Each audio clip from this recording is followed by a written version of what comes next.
النور. ربك لي نور، مالك هذا المخطوف كده؟ كيفك؟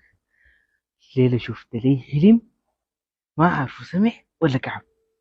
اها، طردوك من الفيلا؟ لا يا النور يا أخي. يا ابو طباخ تاني؟ لا لا لا لا، في شنو اتكلم؟ انت وديتني فرق اتكلم ذاته. اتكلم. يلا شفت ليك في النوم ابوي جاني لابس ابيض في ابيض.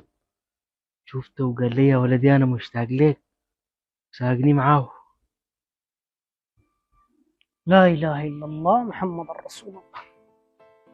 مالك في شنو؟ قول ما في شنو، شغله وانتهت خلاص. شغل شو اللي انت هدي؟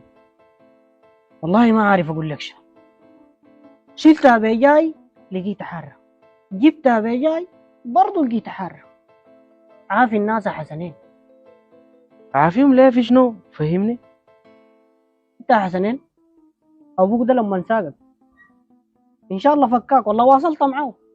شفت ساقني ماشيين، شفت كده لحد ما جا نور ابيض كبير، شفت كده جهرنا الاتنين وانا صحيت على كده مع لا النباه. اله الا الله محمد رسول الله. يا النبي نوح. انت بتشهد فيني كده؟ فهمني الحاصل شنو بتشهد فيني من قبل؟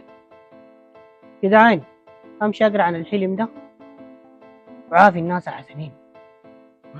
شغلة دي كعبة للدرجة دي ولا شنو؟ عافي الناس حسنين. ما في اسمع عليك الله. ما في الناس. ما عندك قضايا. حلم شنو ده الرجال ابوي؟